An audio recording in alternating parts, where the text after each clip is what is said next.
Hey everyone, it's Wowous. We're here today with a video on Rise to Ruins, and this is a new series that I'm going to be doing. This is a game that I play an awful lot of. It's available on Steam. I'll throw a link down to it in the description below. And I'm going to kind of show it to you here today, kind of give you an idea of what to expect when you're playing, and then we'll do some like tutorials and tips and stuff as you get started. Because it's definitely a little bit difficult to understand when you first start playing, but then it's a lot of fun once you really get into it.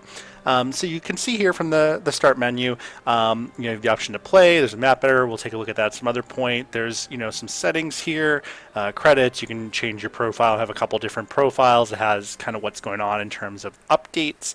And so yeah, we'll click play here. And this is a new profile for me. So you'll see when we go to world map here, which is kind of the main play mode, that the entire map is empty, and you can start wherever. And that's really how the game is, I think, intended to be played.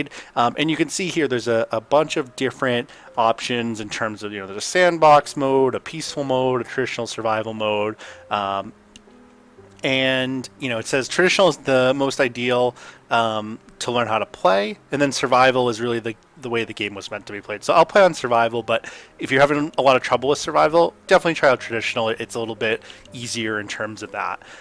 So once you get started here, and this loads pretty quickly, and I really like the interface of this game as well. I think they did a really nice job of it. You'll see here, you can select for your first village any region you want, and then you'll get some free villagers, and then you can only select a region once. So from there, that's going to be your starting base, and either that base will survive or you'll lose. And then if you survive, you'll eventually be able to expand with as you have more and more villagers to other locations on the map. And you're probably looking at this map saying, well, geez, where do you want to start? And the short answer is you can start on most of these pretty easily. I like to start here. There's a few places I think that are good. I think the desert is a little bit difficult. This stone area is okay, but I prefer to start in the green area here. You want a combination of, as you think about resources, and you'll learn more about resources in the game as we play through it, but you'll see there's these forests, right? There's the stone, and you're going to need both of those to build things. And then water is super helpful as well. So my favorite map to start on is Apple Meadow right here. So we're going to start right here. It's kind of a good combination of stuff. And you'll see here, this is what the map is going to look like. So we're going to establish our village here in Apple Meadow. And once you start the game, you're going to see that we'll drop right into a part of the map and really decide where to get going in terms of our first village in the game. And it says, since this is your first time, you're getting all these tips, blah, blah, blah. And then, to start, you got to place your camp somewhere. So a good starting location will have rocks, trees, crystals, foods, and water nearby. So what they're going to do is give you an opportunity here to take a look at the map. Now, the whole game is kind of from this top-down view, so it's very similar to a lot of other strategy games. It's a real-time strategy game. But you're going to see each map also starts with some stuff you can see here that's like basically abandoned buildings. So, I guess, kind of think about the game, like probably there were villages here before and they've fallen apart or whatnot, but you can see like here there's some wood storage and a lumber shack right near these woods. So if we start there, we can pick up those very quickly and not have to build those. Up here is a makeshift farm that you can get some food from. But you also want to consider too, like, oh, here's a Cullis gate. It says, that this is something where there's something called essence, and we'll talk more about that as the game goes on. But you also want to think strategically, right? So up here, there's housing. There's a dog house.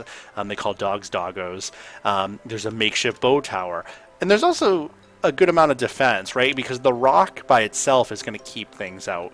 And this game is sort of, I think about it like Minecraft. Ooh, and over here, there's a makeshift marketplace and a gold storage. Which all these are kind of good options in terms of starting locations.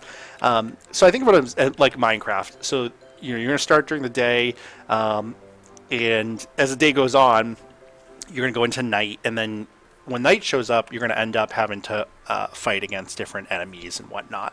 So I think what I'm going to do is place the camp up here, because this is kind of, I think, a good area to be able to kind of easily block it off and kind of have some protection from the rocks, and also it has a number of starting things that I think will be helpful.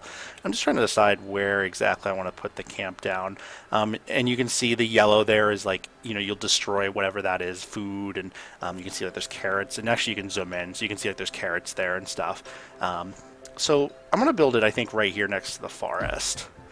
And then you can see here your little villagers are going to transport down here, right? And so right at the bat, you see they're all initially builders, and so they're getting, your camp that you put down isn't quite built yet. So they're going to take, and they're going to need, and you see here, they need wood and they need stone. So they need 4 and 3. So they're going to go out and grab those things off the ground and kind of build it. And then once they do that, because they're builders, right, they're going to go and finish building all this other stuff that needs to be built. And so right now, all 12 of my people all have the same job, essentially. But then as you get different things built, and you're going to see over here, this is like essentially the stuff you can build. You'll be able to assign these villagers to new roles. So harvesting is obviously kind of role number 1 here. The number 1 things you want to get kind of spit out quickly is housing, which we've got here, the makeshift housing.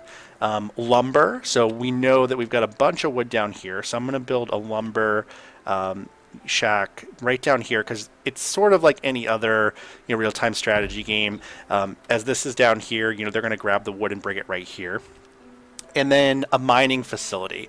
Now, there's a lot more stone on this side than this side, so I sort of want to keep this here for right now as sort of like a barrier.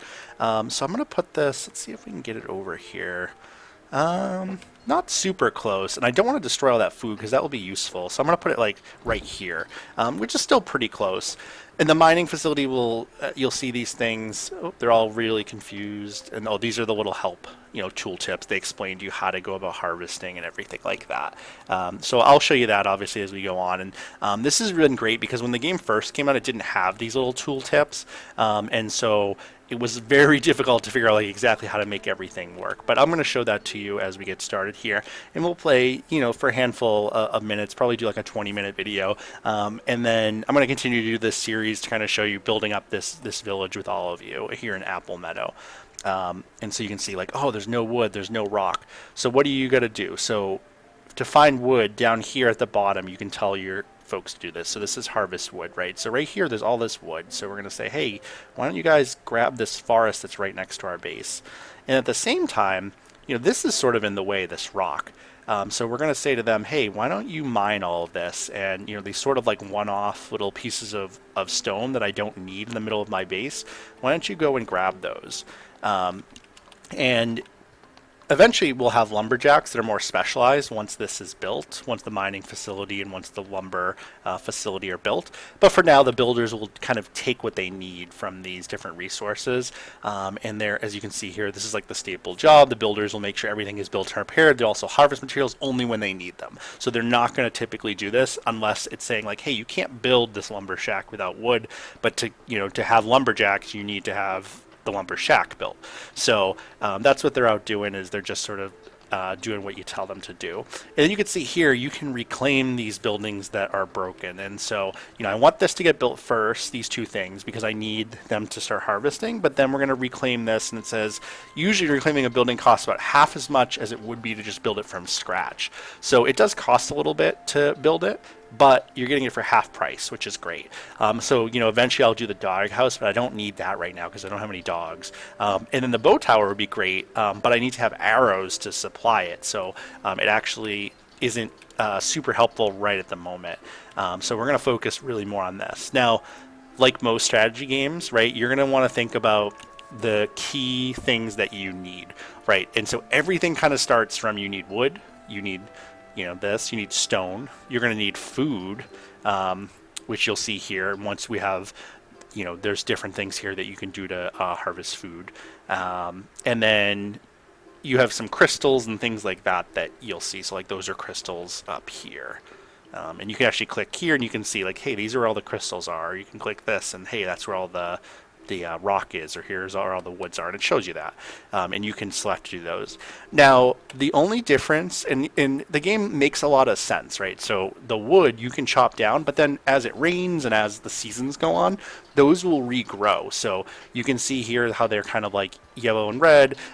Those will come back, but any stone that you take down will not come back, right? So that's a finite resource where the wood is not. The wood will continue to regrow. The same with the food. The food will continue to regrow as time goes on. And then I want to show you quickly as well, you're going to have the ability to upgrade any of these buildings. And so while this camp is like a small little thing right now, eventually your camp can become really a whole village. It will have towers, it will have some different things. You'll be able to hold a bunch of stuff, and this is all the stuff you can hold in your... And so these are all the different things that you'll be able to see over time that you'll be able to get, whether it's wood, whether it's pieces of, axes and things like that, whether it's armor. And what do we got here? Oh, there's telling us about lumberjacks. If you don't have any... So we're going to pump up the lumberjack count, and as you see, as we add to lumberjacks, it's going to decrease the number of builders because there's only so many villagers that we have. So let's say we'll go to 8 villagers, and then when you see red here, that means you've assigned too many people. So now we have 5 lumberjacks and 8 builders, and eventually we're going to shift some of these lumberjacks into miners so that we're doing both. And it says here, oh, we're understaffed, but you only need so many lumberjacks. And they're going to start here because I've told them to start here, right? This forest right here. But until you tell them, hey, you need to harvest this wood, they won't. So they'll sit around and do nothing if you haven't told them to do it. So it's very like you very much decide where you're going to tell them to cut wood. It's not like Age of Empires or Warcraft 2 or whatever, where hey, they're just going to keep hitting up all the wood. Like you need to kind of direct them and say, hey, this part is okay. So I'm going to say to them like, hey, you can cut up here too. This is all good. And that lets you really focus on, like, for the mining especially, like, where do you want them to... Because, as if you get rid of this section here, for example, you're going to open up this whole kind of area for them to come in, for any sort of enemies to come in. And there will be enemies, so don't you worry. They're going to show up at some point. So we want to make sure that we have a pretty defendable base as well. In the game, like most games, it starts off not too difficult, and it gets more and more challenging as you continue on. Now I'm going to show you just a quick couple of things. So the civic section up here, this has things like a clinic which you can heal people at, a maintenance building, a marketplace where you can sell stuff and buy stuff. And the defenses are kind of what you'd expect. You have guards, you can do barracks, you can train soldiers, you can have towers. And there's a ton of different towers that we'll go through. So the miscellaneous stuff is like a lightning rod that catches lightning and things like that. The food and water section, right, you're going to want pretty early on like a rain catcher, a kitchen, a fountain to hold water, and a well, water purifier, so we can actually put like a water purifier as we extend towards the water. So there's different ways that you can collect water. So I think I'm going to start with a makeshift rain catcher because that's a simple way to collect water as it sort of comes down. So we're going to throw this right up here by our house. And you see here we got to add some miners. So as I mentioned, I'm going to go down to, let's say we'll go down to 3 miners or 3 lumberjacks and go up to 2 miners. And you can see here it kind of shows you like what's going on with, there's 2 of them that are switching jobs, and then they'll kind of like bring the lumber back and then switch up to mining. And then they're going to work on this, and then we're going to reclaim this house too, so that all of our folks have housing. You see it starts at 50%. Now you can also here prioritize which building is your priority. So I'm going to push this up to the top, and it actually is every building. So like this building, the camp should be our number 1, but now you see it pushes the housing that we put up at the top to number 2. But you can literally say to them like, no, actually focus on this one where I'm trying to build 2 things at once. You're saying like, hey, actually bring the materials to this one first. It's a higher priority, but it really much it depends on, so like some of these folks are already like sort of heading here, so they won't shift sort of like if they're already heading to a place with wood or whatever. But now as new folks come, they'll be more apt to bring, the builders will be more apt to bring stuff to the right thing. But both of these will finish pretty quickly because this only requires 2 more lumber to complete. And you see basically they bring the lumber and then they just sort of do this motion where they're building with it. And so it's a pretty simple process. They pick up the lumber, they bring it up here, and then you'll see they drop it, and then they go and like kind of build with it.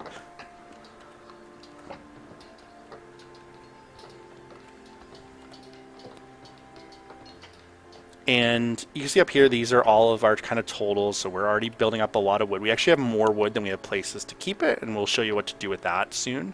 But our top priority right now is sort of getting everybody housing and things like that. We're going through this list. There's some things you can make a fire pit to light, things like that. There's different housing you can build. There's different magic stuff, and that's like a little bit of a later game thing. Manufacturing, you can build stuff once you start having all these materials. Refining, so this is like you can take the lumber and turn it into boards. Storage, you can hold a bunch of stuff in these specific storages, and then there's some that will hold a lot of different things. Trash, so there's different ways to get rid of stuff. And then walls to build. You can literally build like walls around your base and that sort of thing. So all in all, a pretty great kind of overview here in terms of this. And let's see what this is. We're seeing here like some of our folks are overheating because it's just very hot outside. And so we're going to actually take one of the builders and make them a water master. So now we have somebody that's like whose sole job is to make sure that we have water at all times. And then we're going to build a farm up here because we need to make sure we have food too. Sort of the main things you need are food and water and housing for your folks. And let's see, this house here, as you can see, so this house holds 4 villagers, and we have 13, which you can see up here is our population. So we need to upgrade this because we can't hold all of our villagers in here, but when you upgrade it, you'll see here you have different options. So you can do standard housing that will increase your storage, increase your housing capacity, or we can do high occupancy. It's not as comfortable, but you can fit a lot of folks in it, or you can do high quality housing, which means that it's super comfortable, but you can only hold like a handful of people. So we're going to do standard housing for now, and you can see it, each time you upgrade these, it's going to be more wood, more stone, and then you're going to need more and more stuff to make it work. So it becomes, as the game goes on, to keeping these upgrades, you got to have more and more stuff to make that work. And so they're building the farm up here, which is great.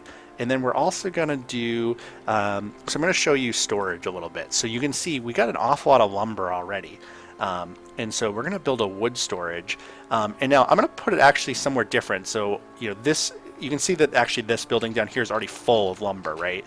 And so what we're going to do is up here, we're going to build a lumber storage so that we can hold even more lumber. And actually, I'm thinking about this. Maybe I don't want to put it up here. Maybe I do want it just a little bit closer down here so that all my lumber is a little bit closer together.